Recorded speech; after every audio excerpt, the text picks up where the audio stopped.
नमस्कार, मी मधुरिमा. विद्यार्जन science academy या online and offline प्लॅटफॉर्मवरती आपल्या सर्वांचे स्वागत आहे.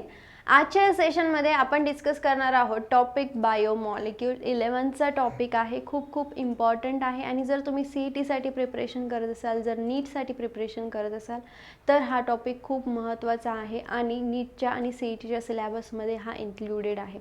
त्यामुळे हा जो टॉपिक आहे तो आपण इन डिटेल बघूयात की बायोमॉलिक्युल्स काय आहेत. तुम्हाला थोडासा हा टॉपिक हार्ड वाटत असेल, थोडा टफ वाटत असेल, थोडा कॉम्प्लेक्स वाटत असेल, तसं कुठलाही प्रकार नाही आहे. हा एकदम इझी टॉपिक आहे. So that is the biomolecule. आता हा जो बायोमॉलिक्यूल आहे हा टॉपिक डिस्कस करण्याच्या अगोदर थोडंसं एक बॅकग्राऊंड सांगते की हे बायोमॉलिक्युल्स कुठे असतात, मग ते बायोमॉलिक्युल्समध्ये काय काय येतं, कोणते कोणते सबस्टन्सला आपण बायोमॉलिक्यूल म्हणतो. All that things one by one slowly आपण डिस्कस करणार आहोत. Clear? Now first of all we know that our earth is one of the planet. आपली अर्थ ही काय आहे तर एक प्लॅनेट आहे. आपली पृथ्वी एक ग्रह आहे आणि त्यावरती काय आहे तर number of living organisms is present over there. So the living organisms, it might be plants, animals, microbes, all these are what? These are the living organisms. आणि 11th मध्ये तुम्ही ऑलरेडी स्टडी केलेला आहे की लिव्हिंग आणि non living मध्ये difference काय आहे, आपण ह्या गोष्टीला का लिव्हिंग म्हणतो, ह्याला का नॉन लिव्हिंग म्हणतो, हे ऑलरेडी तुम्ही स्टडी केलेलं आहे. क्लिअर? नाव आता जे अर्थ आहे ह्या अर्थवरती जर आपण लिव्हिंग ऑर्गॅनिझम्स राहत आहेत हे आपल्याला माहिती आहे. तर we have classified them broadly into the 2 categories. So ह्यांना आपण 2 कॅटेगरीजमध्ये कॅटेगराईज केले. कोणत्या 2 कॅटेगरीजमध्ये कॅटेगराईज केलं तर एक जी कॅटेगरी आहे त्याला आपण म्हणतो युनिसेल्युलर ऑर्गॅनिझम आणि दुसरी जी आहे ती मल्टी सेल्युलर. अशा 2 कॅटेगरीमध्ये टाकले. आता युनिसेल्युलर म्हणजे काय तर असे ऑर्गॅनिझम जे फक्त एका सेलपासून बनलेले आहेत, only by the individual cell. And multicellular that means the number of cells. आता तुम्ही सांगू शकतात का की युनिसेल्युलरचं एक्झाम्पल काय? येस. सो युनिसेल्युलरचं एक्झाम्पल आहे, let's consider the example is the bacteria. Bacteria काय सिंगल सेल ऑर्गॅनिझम आहे. अमिबा कन्सिडर करा, तो काय सिंगल सेल. ईस्ट काय single cell. And remaining all these are what? these are the multicellular organism that is made up of the number of cells. म्हणजेच human consider करा, animal consider करा, plants consider करा, हे काय आहेत हे सगळे मल्टी सेल्युलर ऑर्गॅनिझम्स आहे. त्या व्यतिरिक्त तुम्हाला बरेचसे मल्टीसेल्युलर माहिती आहे, बर्ड्स वगैरे everything. So these are the multicellular organisms. आता हे जे युनिसेल्युलर किंवा मल्टीसेल्युलर ऑर्गॅनिझम आहे प्रत्येकाकडे सेल आहे. सो वी कॅन से असं आपण म्हणू शकतो सेल काय हा structural and functional unit of the life. सेलला आपण काय म्हणू शकतो? Cell is the structural and functional unit of the life. कारण की युनिसेल्युलर ऑर्गॅनिझम जरी असेल तरी तो सेलपासून बनलेला आहे आणि मल्टीसेल्युलर ऑर्गॅनिझम जरी असेल तरी पण तो सेलपासून बनलेला आहे. म्हणजेच आपल्या लाईफचा फंक्शनल युनिट, फंक्शन करणारी गोष्ट काय लाईफमध्ये तर ती आहे सेल्स. क्लिअर? म्हणजेच इथून पुढे असं स्वतःला कधी एकटे समजू नका की आपण एकटेच आहोत, खूप साऱ्या सेल्स तुमच्या सोबत आहे. So all that cells is living together. आता ही जी सेल आहे किंवा एक सेल कन्सिडर करूयात. ठीक आहे, आता ही सेल आहे, हा सेलचा वरचा कव्हर ज्याला आपण प्लाझ्मा मेम्ब्रेन म्हणतो किंवा सेलचा मेम्ब्रेन म्हणतो. आता डिपेंड्स की काहींना सेल वॉल असणार आहेत, काहींना सेल वॉल नसणार आहेत, जे तुम्ही ऑलरेडी स्टडी केलेलं आहे की प्लांटमध्ये सेल वॉल प्रेझेंट असते, ॲनिमलमध्ये सेल वॉल अब्सेंट असते, बॅक्टेरियामध्ये प्रेझेंट असते. So all that things. Let's consider ही एक सेल आहे आणि ह्या सेलमध्ये काय आहे तर सेलला स्वतःचा न्यूक्लियस आहे. कोणती सेल कन्सिडर करा, प्रोकॅरियोटिक, युकॅरियोटिक, बॅक्टेरियल, त्यांना प्रत्येकाकडे काय स्वतःचा न्यूक्लियस आहे. Nucleus that means that is nothing but that is the biomolecule. हा जो न्यूक्लियस इथे प्रेझेंट आहे तो काय आहे बायोमॉलिक्यूल. आता ह्या सेल्समध्ये आणखी काय प्रेझेंट आहे, बाकीचे सेल ऑर्गॅनिलीज आहे. जर युकॅरियोटिक कन्सिडर केलं ह्युमनची तर मग एंडोप्लाझ्मिक रेटिक्युलम, त्यानंतर इथे गॉल्गी बॉडीज आहे, त्यानंतर इथे लायझोझोम्स आहेत, मायटोकॉन्ड्रिया आहे, powerhouse of the cells. So see these all organelles are present over there. पण हे सगळे काय करतात तर प्रोटीनचं ट्रॅफिकिंग करतात, ट्रान्सफर करतात.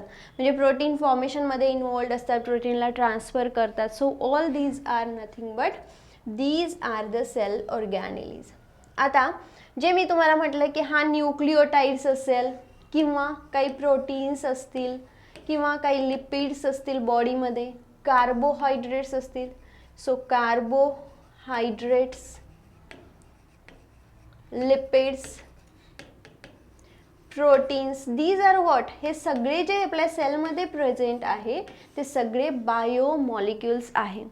मग आता तुम्ही म्हणणार त्याला मॉलिक्युल्स का नाही म्हणत, बायो का म्हणतो, because all these are either produced or form by the cell or it is present in the cell. त्यामुळे आपण काय म्हणतो बायोमॉलिक्युल्स, कारण की आपण लिव्हिंग ऑर्गॅनिझमशी कन्सर्न करतोय, लिव्हिंग ऑर्गॅनिझममधले मॉलिक्युल्स बघतोय, त्यामुळे आपण त्याला काय म्हणतो, that is the biomolecules. Clear. आता हे सगळं बॅकग्राऊंड होतं बायोमॉलिक्युल्सचं, तुम्हाला कळालं बायोमॉलिक्युल्स कुठे असतात, काय असतात. आता त्यांचाच आपल्याला स्टडी करायचं आहे one by one. Clear. But before that first of all आपण बघूयात की डेफिनेशन काय बायोमॉलिक्युल्सची.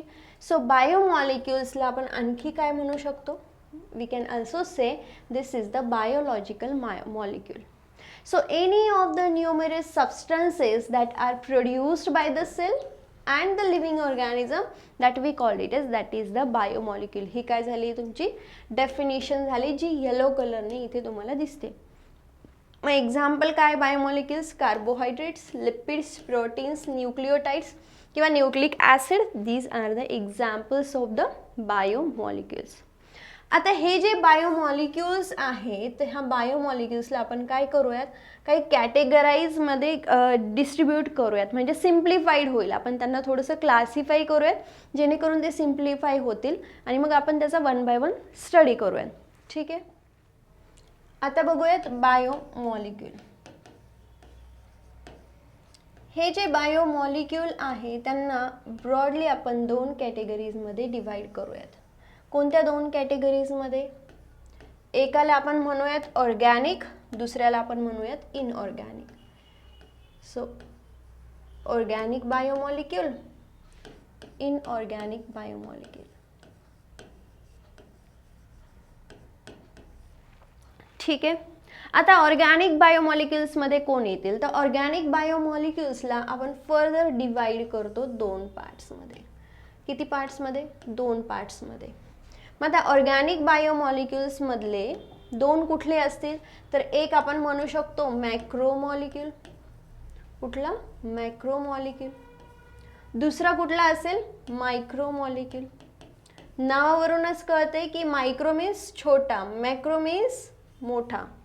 So that the macromolecule, that means the larger molecules which is present over here. आता larger molecules कोणते कोणते आहेत सांगू शकता का तुम्ही, तर larger molecules आहेत, ती larger molecules चे तीन टाइप्स आहेत. ठीक आहे. larger molecules कोणते कोणते असतील, एक असेल पॉलीसॅकराइड, त्याला शॉर्ट मध्ये पॉलीसॅक लिहिते मी. दुसरा कोणता असेल तर पॉलीपेप्टाइड, आणि तिसरा कोणता असेल तर पॉलीन्यूक्लियोटाइड. असे काय झाले ह्याचे तीन पार्ट्स झाले.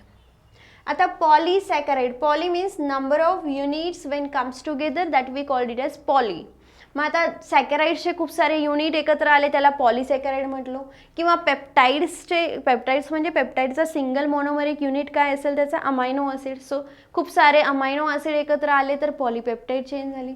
किंवा खूप सारे न्यूक्लियोटाइड्स एकत्र आले तर ती पॉलीन्यूक्लियोटाइड स्ट्रँड तयार झालं. That means these are the macro. आता ह्यांचा स्मॉलेस्ट फॉर्म काय असेल, खूप छोटा फॉर्म, जसं आपली बॉडी आहे ह्याचा स्मॉलेस्ट युनिट काय आहे, सेल. तसंच ह्या पॉलीसॅकराइडचा स्मॉलेस्ट युनिट काय असेल, मोनोमर, मोनोमेरिक सॅकराइड. ठीक आहे, म्हणजेच मोनोमेरिक सॅकराइड. त्यानंतर पॉलीपेप्टाइडचा कसं काय असेल, तर मी आता तुम्हाला सांगितलं की अमायनो ॲसिड्स जेव्हा एकत्र येतात तेव्हा काय होतं, तर पेप्टाइड चेन तयार होते. Now see this one amino acid, मग त्याच्यासोबत जॉईन होतो हा दुसरा अमायनो ॲसिड, तिसरा amino acid. Now when this all amino acid एकमेकांसोबत जेव्हा बाइंड होतात तेव्हा ही जी चेन तयार होती त्याला आपण म्हणतो पॉलीपेप्टाइड. मग ह्याला पेप्टाइडच का म्हणतो, कारण की दोन अमायनो ॲसिडमध्ये कोणते बॉन्ड आहेत, पेप्टाइड बॉन्ड प्रेझेंट आहे, and that's why we are saying this is the peptide. Now पॉलीन्यूक्लियोटाइडमध्ये बघूयात. पॉलीन्यूक्लियोटाइड्स ह्याच्यावरून नावावरूनच कळतंय काय आहे, ह्याचा मोनोमेरिक युनिट न्यूक्लियोटाइड. आता न्यूक्लियोटाइड्स जे आहे ते काय करतात तर पॉलिन्यूक्लियोटाइडचं स्ट्रँड तयार करतात. म्हणजे असा आपण जो स्ट्रँड काढतो डीएनएचा, तर त्यातला एक जो स्ट्रँड आहे तो पॉलिन्यूक्लियोटाइड आहे, दुसरा polynucleotide. That means in DNA 2 polynucleotide strand is present. म्हणजे प्रत्येक स्ट्रँडवरती हे काय प्रेझेंट आहे, न्यूक्लियोटाइड्स, आणि त्याच्या कॉम्प्लिमेंटरी अपोजिट स्ट्रँडवरती प्रेझेंट असतील. क्लिअर. हा पार्ट पूर्ण झाला कशाचा, मॅक्रोमॉलिक्युल्सचा. आता मायक्रोमॉलिक्युल्स बघूयात. मायक्रोमॉलिक्युल्सला पण आपण काय करू शकतो तर 2 कॅटेगरीजमध्ये डिवाइड करू शकतो. कोणत्या 2 कॅटेगरीजमध्ये डिवाइड करू शकतो मायक्रोमॉलिक्युल्सला?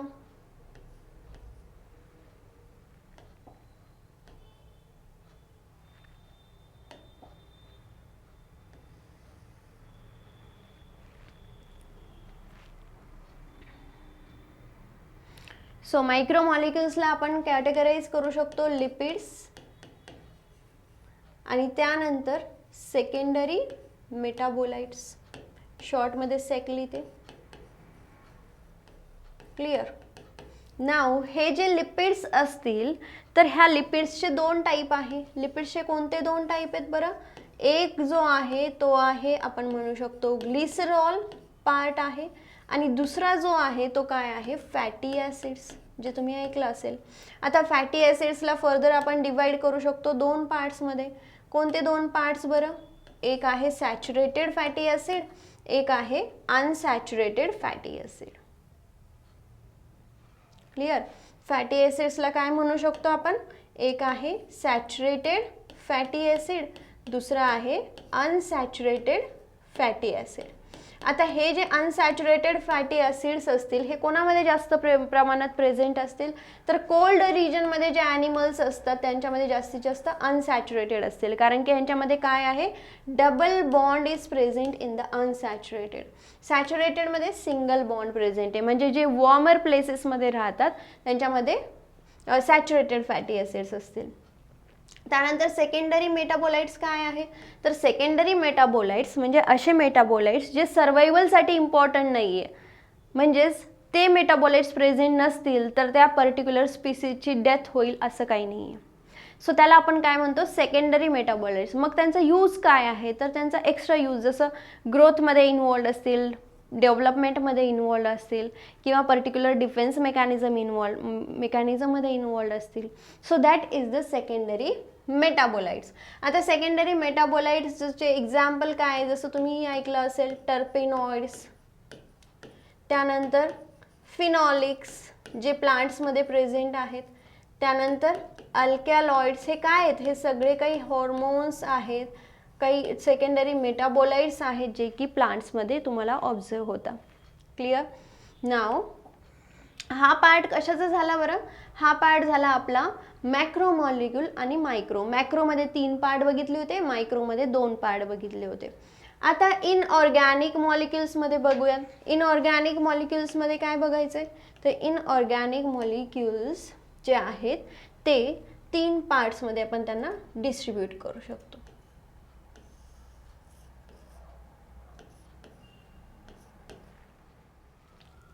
इनऑर्गॅनिकला आपण 3 पार्ट्समध्ये कोणते कोणते?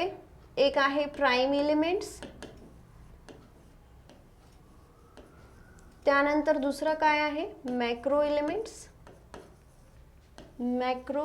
एलिमेंट्स, आणि तिसरा जो आहे तो आहे ट्रेस एलिमेंट्स. आता प्राइम एलिमेंट्स काय आहेत तर प्राइम एलिमेंट्स म्हणजे जे प्रायमरीली गरजेचे आहेत, खूप महत्त्वाचे आहेत, त्यांना आपण काय म्हणतो, प्राइम एलिमेंट्स. मग प्राइम एलिमेंट्सचे एक्झाम्पल काय, कार्बन असेल, हायड्रोजन असेल, ऑक्सिजन असेल, हे काय झालेत, हे सगळे प्राइम एलिमेंट्स आहेत. Because these elements are the very necessary. त्यांना आपण प्राइम एलिमेंट्स म्हणतो, जे एअरमध्ये प्रेझेंट आहे, वॉटरमध्ये प्रेझेंट आहे, everywhere these elements are present. Then second one is the macro element. Macro element म्हणजे जे जास्तीत जास्त प्रमाणामध्ये प्रेझेंट आहे. मग कुठले एलिमेंट आहेत ते जास्तीत जास्त प्रमाणामध्ये तर आपल्याला माहिती आहे कुठला, पोटॅशियम असेल, त्यानंतर फॉस्फरस जे जास्तीत जास्त सॉइलमध्ये प्रेझेंट आहे, त्यानंतर कॅल्शियम आहे, त्यानंतर मॅग्नेशियम आहे. These are what, these are the macro elements. आणि त्यानंतर नेक्स्ट जे एलिमेंट आहे ते आहे ट्रेस एलिमेंट. ट्रेस एलिमेंट म्हणजे खूप छोट्या अमाऊंटमध्ये, खूप छोट्या क्वांटिटीमध्ये जे प्रेझेंट आहे त्यांना आपण काय म्हणतो, that is the trace element. मग आता छोट्या क्वांटिटीमध्ये जे प्रेझेंट आहे मग ते कोणते आहेत, तर ट्रेस एलिमेंटमध्ये तुम्ही म्हणू शकता झिंक आहे, त्यानंतर ह्याच्यासोबतच आयर्न असेल, त्यानंतर कॉपर असेल, मॉलिब्डेनम असेल. So these are what, these are the trace element. खूप कमी क्वांटिटीमध्ये गरजेचे आहेत त्यांना आपण ट्रेस एलिमेंट म्हणतो. सो अशा प्रकारे आपण काय केलं आहे तर कॅटेगरीजमध्ये त्यांचं डिव्हिजन केलं आहे. ठीक आहे, पुन्हा एकदा रिवाइज करूयात. काय डिस्कस केलं होतं, फर्स्ट बायोमॉलिक्युल्स. बायोमॉलिक्युल्सला आपण दोन कॅटेगरीजमध्ये टाकलं होतं. एक होतं ऑर्गॅनिक, दुसरी होती इनऑर्गॅनिक. ऑर्गॅनिकमध्ये मॅक्रोमॉलिक्युल जे मोठे मोठे आहेत. ऑर्गॅनिकमध्ये दोन कॅटेगरीज, मॅक्रो आणि मायक्रो. मॅक्रोमध्ये आपल्याला माहिती आहे जिथे जिथे पॉली आहे, पॉलीसेकराइड, पॉलीपेप्टाइड आणि polynucleotides. Poly means number of. तर ह्या सगळे जे आहेत ते कशाच्या अंडर येतील, मॅक्रोमॉलिक्युल्स. आणि त्यानंतर आपण बघितलं होतं मायक्रो. मायक्रोमध्ये लिपिड्स असतील आणि सेकंडरी मेटाबोलाइट्स असतील. इनऑर्गॅनिकमध्ये तीन प्रकार बघितले होते. एक होते प्राईम एलिमेंट्स, त्यानंतर ट्रेस एलिमेंट आणि त्यानंतर मॅक्रो एलिमेंट्स. असे तीन टाइप्स बघितले होते. ठीक आहे, आतापर्यंत आपल्याला समजले सगळं. आता हे जे ऑर्गॅनिक, इनऑर्गॅनिक बायोमॉलिक्युल्स आहेत तर ह्याच्या अंडर आपल्याला स्टडी करायचं आहे प्राईम एलिमेंट्स. प्राईम एलिमेंट्स मध्ये मग कार्बोहायड्रेट, हायड्रोजन, ऑक्सिजन कुठे प्रेझेंट आहे, all that things we have to study. मग ह्याच्यामध्ये आपण कार्बोहायड्रेट्स, लिपिड्स, फॅट्स ह्या सगळ्या गोष्टी हळूहळू स्टडी करणार आहोत. सगळ्यात महत्त्वाचं आत्ता आपल्याला काय स्टडी करायचं आहे तर carbohydrates. Carbohydrates is the simplest form of the energy. Carbohydrate simplest form आहे एनर्जीचा. So that we call it as that is the carbohydrate. Now see here.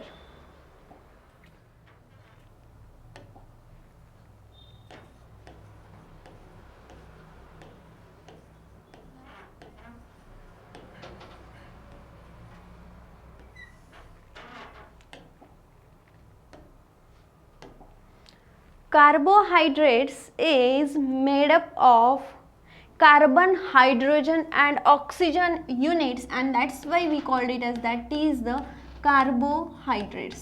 हे सगळ्यांना माहिती.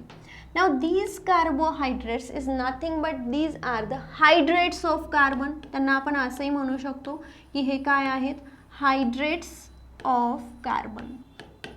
आता हे जे कार्बोहायड्रेट्स आहेत त्यांचा एक सिंपल जनरल फॉर्म्युला आहे. काय फॉर्म्युला आहे, that is the CH2ON. This is the general formula.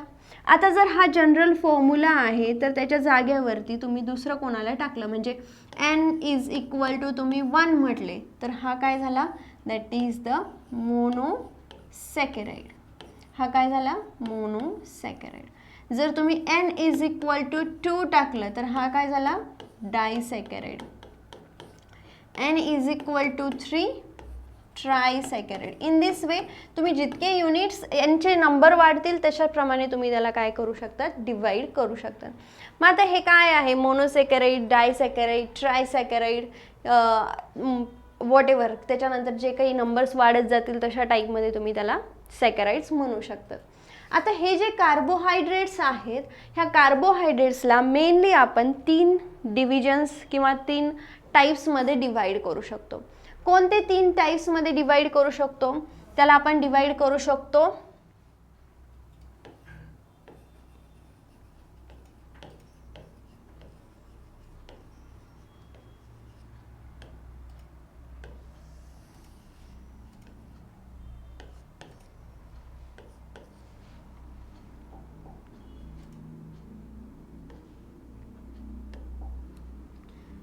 कार्बोहायड्रेटचा first जो टाइप आहे त्याला आपण म्हणतो दॅट इज द मोनोसॅकराइड. दुसरा जो टाइप आहे त्याला आपण काय म्हणतो, दॅट इज द डायसॅकराइड. आणि तिसरा जो टाइप आहे त्याला आपण काय म्हणतो, दॅट इज द पॉलीसॅकराइड. अशा 3 टाइप्समध्ये आपण त्यांना डिवाइड करू शकतो. कोणाला, कार्बोहायड्रेट्सला. आता हे जे काही कार्बोहायड्रेट्स आहेत हे कार्बोहायड्रेट्स आपण बघूयात. मोनोसॅकराइड्स म्हणजे असा कार्बोहायड्रेट्सचा युनिट की जो फर्दर ज्याचं हायड्रोलिसिस होऊ शकत नाही, तो जसा आहे जेवढा आहे तेवढाच आहे, त्याला आपण म्हणतो दॅट इज द मोनोसॅकराइड. जसं ॲटम्स आहे, atoms is the very simplest and smallest unit, त्याला फर्दर तुम्ही डिवाइड नाही करू शकत. जसे की तुम्ही मॉलिक्युल्सला ॲटम्समध्ये कन्वर्ट करू शकतात किंवा डिवाइड करू शकतात, पण ॲटम्सला फर्दर डिवाइड नाही करू शकत. So this is the smallest unit, the further hydrolysis can not be possible, that is the monosaccharide. म्हणजेच मोनोसॅकराइडचा फॉर्म्युला मग असा येईल CH2O1. So this is the monosaccharide. Now these monosaccharide, हे जे मोनोसॅकराइड आहेत त्यांचे काही एक्झाम्पल्स आहेत. मग त्याचे काय एक्झाम्पल्स आहेत ते बघूयात.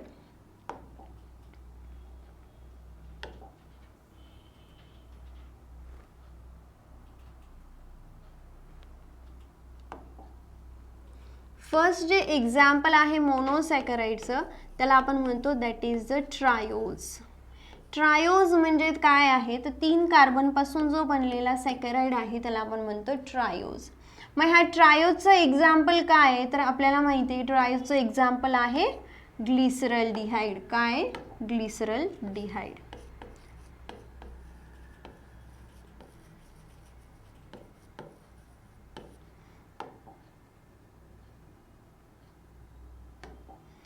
त्यानंतर सेकंड बघूयात. सेकंड काय एक्झाम्पल आहे, ऑब्वियसली हा जर ट्रायोज असेल तर नेक्स्ट असेल टेट्रोज. आता टेट्रोज जो आहे तो किती कार्बनपासून बनलेला आहे, 4 कार्बनपासून. मग एक्झाम्पल काय आहे टेट्रोजचं, दॅट इज द इरिथ्रोज. त्यानंतर नेक्स्ट जो असेल तो काय असेल, तो असेल पेंटोज. हा टेट्रोज झाला, मग नेक्स्ट तर पेंटोज असेल. मग हा जो पेंटोज आहे तो किती शुगरपासून कार्बनपासून बनलेला आहे, 5 कार्बनपासून. ह्याचं एक्झाम्पल तर तुम्ही आत्ताही इझिली सांगू शकतात. काय एक्झाम्पल आहे त्याचं, तर त्याचं एक्झाम्पल आहे दॅट इज द रायबोज शुगर. याचं एक्झाम्पल काय, रायबोज शुगर. किंवा आपण असं म्हणू शकतो की डीऑक्सीरायबोज. मग ह्या शुगर्स कुठे प्रेझेंट आहे, these sugars are present in the where in the DNA and RNA.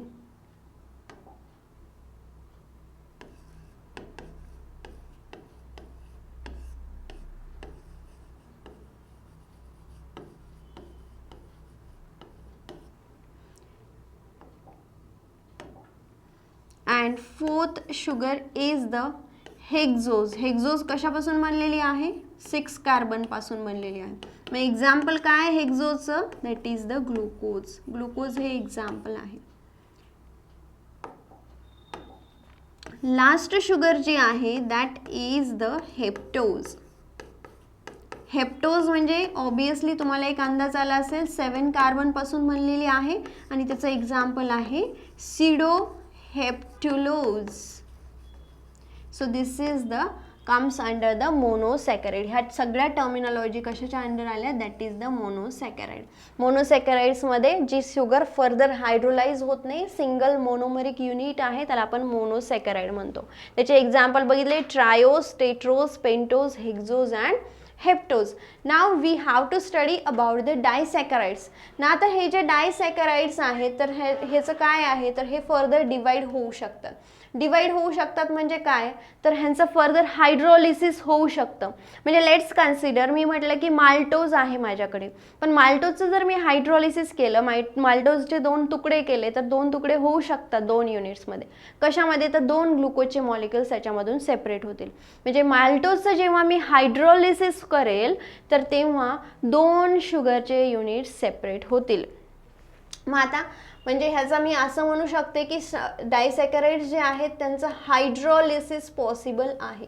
So hydrolysis can be possible. मग ह्याचे एक्झाम्पल्स बघूयात. ह्याचा एक्झाम्पल काय, ह्याचं आपण एक्झाम्पल घेऊयात सुक्रोज. वेट, आता हा जो सुक्रोज आहे तर ह्या सुक्रोजचं फर्दर हायड्रोलिसिस होऊ शकतं. तर सुक्रोजचं जे हायड्रोलिसिस झालं तर सुक्रोजच्या हायड्रोलिसिसमध्ये तुम्हाला काय मिळेल एक मिळेल ग्लुकोजचा युनिट, एक मिळेल फ्रुक्टोजचा unit. So glucose and fructose जेव्हा हे दोन मोनोसॅकराइड, कारण ग्लुकोज पण मोनोसॅकराइड आहे, फ्रुक्टोज पण मोनोसॅकराइड आहे, मग जेव्हा ग्लुकोज आणि फ्रुक्टोज हे दोन मोनोसॅकराइड्स एकत्र येतील तेव्हा काय बनेल, सुक्रोज बनेल. आणि सुक्रोज कशाचं एक्झाम्पल आहे, that is the example of disaccharide. आता सेकंड एक्झाम्पल बघूयात. सेकंड एक्झाम्पलमध्ये काय, तर सेकंड एक्झाम्पल आहे आपलं माल्टोज. आता माल्टोज काय आहे, तर that is the malt sugar, जे हनीमध्ये वगैरे प्रेझेंट असतं.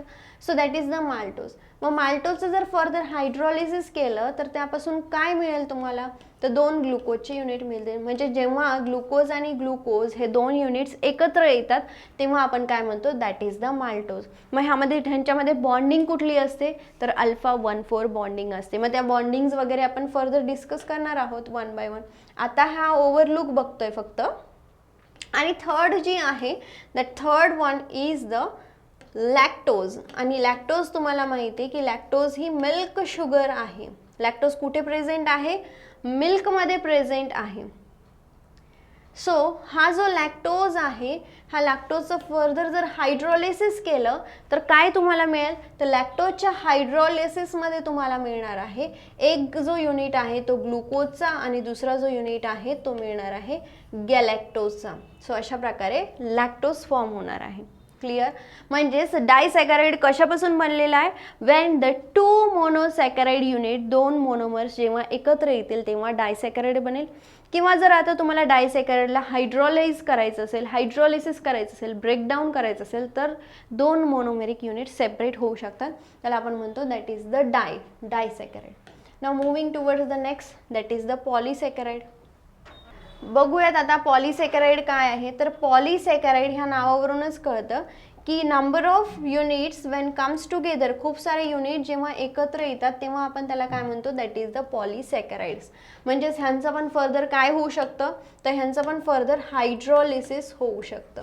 मग आता हायड्रॉलिसिस होऊ शकतं, पण हे जे पॉलिसॅकराइड आहेत तर खूप सारे मोनोमर्स ह्याच्यामधून आपण सेपरेट आउट करू शकतो. पॉली म्हटले तर नंबर कितीही असू शकतात. आता हे जे पॉलिसॅकराइड आहे त्यांना दोन पार्ट्समध्ये आपण डिवाइड करू शकतो. कोणते, एक म्हणू शकतो होमोपॉलिसॅकराइड आणि दुसरा जो पार्ट आहे तो आहे हेटेरोपॉलिसॅकराइड. म्हणजेच काय, तर होमोपॉलिसॅकराइड म्हणजेच एकाच टाईपची शुगर जेव्हा एकत्र येते तेव्हा आपण त्याला म्हणतो होमोपॉलिसॅकराइड. मग ह्याचं एक्झाम्पल काय होमोपॉलिसॅकराइडचं, तर ह्याचं एक्झाम्पल आहे, the first example of this is the starch. Then second example काय आहे बरं ह्याचं, दॅट इज द सेल्युलोज. आता स्टार्च काय आहे, तर starch is the storage form of the energy. Stored food material आहे जे प्लांटमध्ये असतं. क्लिअर. आणि मग that cellulose is what, cellulose is also the plant material, पण सेल वॉल फॉर्मेशनमध्ये जे असणार आहे दॅट इज द सेल्युलोज. आणि थर्ड एक्झाम्पल काय होमोपॉलिसॅकराइडचं, तर ते आहे ग्लायकोजन. मग ग्लायकोजन कुठे असतं, तर हा पण एक स्टोर्ड फूड मटेरियल फॉर्म आहे जो ॲनिमलमध्ये प्रेझेंट आहे. So this we call it as that is the homo, कारण की सिंगल युनिट्सपासून बनलेले आहेत. मग सिंगल युनिट्सपासून कसे बनलेत काय ते आपण फर्दर डिस्कस करणार आहोत. आणि लास्ट पॉईंट जो आहे तो आहे हेटेरोपॉलिसॅकराइड. म्हणजे एका मोनोमेरिक शुगरपासून नाही बनलेले, डिफरंट मोनोमेरिक शुगरपासून बनलेले, त्याला आपण काय म्हणतो, that is the hetero.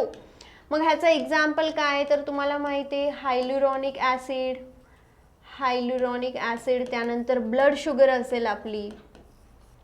So these are etc.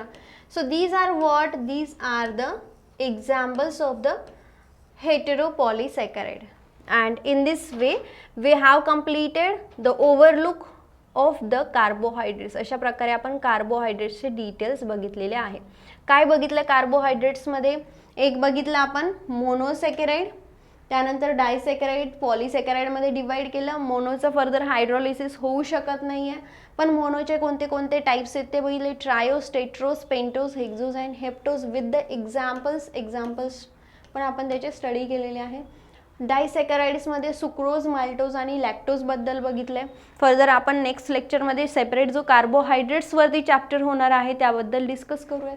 आणि त्यानंतर पॉलीसॅकराइड बघितले, पॉलीमध्ये होमो आणि हेटेरो. होमो म्हणजे एकाच मोनोसॅकराइड शुगरपासून, एकाच प्रकारच्या शुगरपासून जे बनलेले आहेत त्यांना होमो म्हणतो. आणि हेटेरो म्हणजे दोन वेगवेगळ्या मोनोमेरिक युनिट्सपासून बनलेले आहेत. मग होमोचे एक्झाम्पल बघितले, स्टार्च, सेल्युलोज, ग्लायकोजन. स्टार्च कुठे प्रेझेंट असतं? प्लांट्समध्ये सेल्युलोज, प्लांट सेल वॉलमध्ये. ग्लायकोजन ॲनिमल्समध्ये प्रेझेंट आहे. आणि हेटेरोचे एक्झाम्पल्स बघितले, hyaluronic acid, blood sugar. So these are the certain examples of the hetero polysaccharide. Clear? Now in my next lecture, आपण नेक्स्ट लेक्चरमध्ये कार्बोहायड्रेट्सबद्दल डिटेल डिस्कशन करूयात. म्हणजे त्यामधली रिड्युसिंग शुगर कुठली असेल, कुठली नॉन रिड्युसिंग आहे, किंवा मग कार्बोहायड्रेट्समध्ये हे जे बनलेले आहेत ग्लुकोज फ्रुक्टोजपासून बनलं आहे सुक्रोज, किंवा माल्टोज जो ग्लुकोज युनिटपासून बनलेला आहे, मग त्यांच्यामध्ये बॉन्डिंग कुठली आहे. कारण की बायोमॉलिक्युल्समध्ये आपल्याला काय स्टडी करायचं आहे? मॉलिक्युलचं स्ट्रक्चर, त्यांच्यामध्ये असलेली बॉन्डिंग, त्यांचे monomeric units, all that constitutes of that particular biomolecule. म्हणजे त्यांचं कंपोजिशन थोडक्यात आपल्याला बघायचं आहे डिटेलमध्ये. Clear? So in this way we have completed the overlook introductory part of the biomolecule, and in my next lecture we will discuss about the carbohydrates आणि कार्बोहायड्रेट्सचे detail study करूयात, त्यांचे बॉन्डिंग पॅटर्न्स बघणार आहोत. जर तुम्हाला माझा हा व्हिडिओ आवडला असेल तर नक्कीच लाईक, शेअर आणि सबस्क्राईब करायला विसरू नका. आणि आमच्या टेलिग्राम चॅनलची लिंक जी डिस्क्रिप्शन बॉक्समध्ये दिलेली आहे त्याला नक्कीच जॉईन करा. Thank you so much.